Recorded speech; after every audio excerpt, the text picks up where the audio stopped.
All right, everyone. So the Seahawks and the Cardinals are going head to head on Thursday Night Football.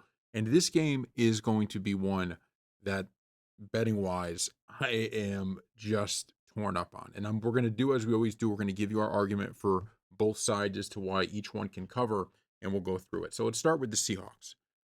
They're a point and a half point favorites. The total for the game is 43 and a half. And on the money line, they're minus 125. So you can actually bet the Seahawks on the money line, for a reasonable payout.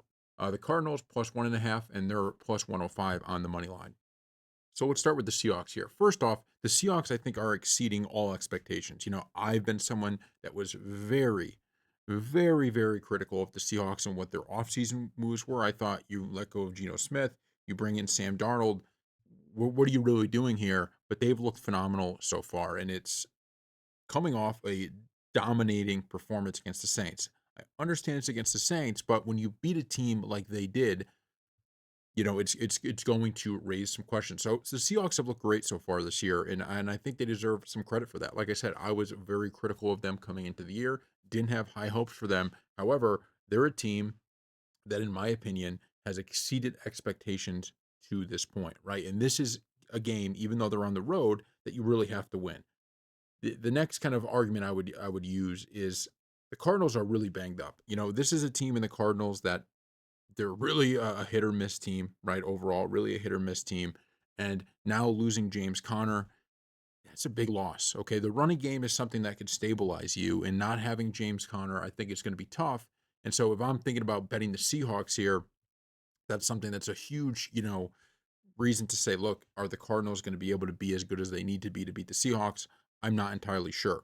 The final point I'll make is this to me, like if we're talking last year and I was betting this game, there'd be no question I would be on the Cardinals because I would look at it and go, there's something about this line that doesn't make a whole lot of sense. The Cardinals haven't looked great so far this year, and the Seahawks have looked pretty good. And so why is this only 1.5? I understand they're on the road, but it feels like this should be more in the 2.5, 3.5 point range, and we get 1.5. So it's like a line that kind of makes you go, huh? It's a trap line. It's a stinky line. But what we've seen this year is that a lot of these lines that are like this, especially on these standalone games, they've been fine, right? A lot of these trap games we've seen, or areas where it feels like the line is terrible, they've actually been able to cover and cover fairly easily. So I think that does come into the equation of, I understand, and bettors always do this, right? You play the numbers, you don't play the teams, and when you see these stinky trap lines, you go away from them. But I think there is a level of sometimes you just have to be honest about what you see out there. And in this case, the Seahawks, they've just looked like the better team. They did lose week 1 to the 49ers, but the Steelers beat them 31-17. The Saints beat them 44-13. They've been able to really put up a ton of points on the offensive end. And what are the Cardinals going to be able to do to stop that? On the flip side of this, what can the Cardinals do? What is their path here to cover? Well, I definitely think we have to bring in the trap line argument. You're only a 1.5 point dog after losing somebody with the talent of James Conner, and you haven't looked good. I understand that the Cardinals are 2-1, but if you look at them, I mean, they beat the Saints 20-13, right? Not necessarily an impressive win. They beat the Panthers 27-22, and I get 100% that that was kind of a comeback. They were up a ton in that game, but I just haven't seen, and I don't trust the Cardinals all that much. So this to me like I said, it really is a stinky line, right? At the end of the day, it really is a stinky line. The other part of this is, as much as we know about the Seahawks, we're only 3 games in, and it definitely seems like this could be a situation where, because of the James Conner injury, you have Kyler Murray, you have Marvin Harrison, and these guys go ahead and get that connection finally going and shock some people. You know, that's kind of the only argument I could really find here because I just think the Seahawks at this point have looked like the far better team. So they are at home, but that would be the argument. So what is my bet going to be on this game?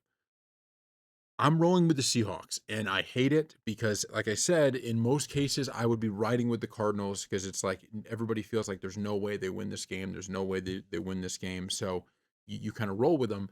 But this to me feels like one of those spots where you just can't overthink it. The Seahawks right now, they have found something. This offense is explosive. And what are the Cardinals going to be able to do when we've seen the inconsistencies from the Cardinals. I mean, let's just go through last game, right? We look at the stat sheet.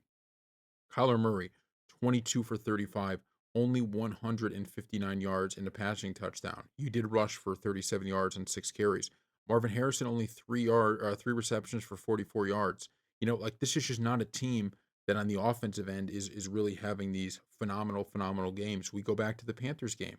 Murray throws for 220 with one touchdown, but he also throws a pick. Like even in that game, you're not seeing these great stat sheets, right? You're not seeing what we need to see. And even then, I mean, James Conner only rushed for 11 yards for 34 carries in that game. We go to the Saints. Let's go to the Saints game. Kyler Murray, 163 yards and 2 touchdowns. Marvin Harrison, he had 5 receptions for 71 and a touchdown. Like these are the games when you look at, you go, okay, the Cardinals, they're not playing terribly, but you're just not seeing this offense that is consistent and explosive. And we've seen from the Seahawks a consistent, explosive offense. So if it gets into a shootout here, I think it's going to be a rough go for the Cardinals. So thank you all for watching, and we'll see you next time.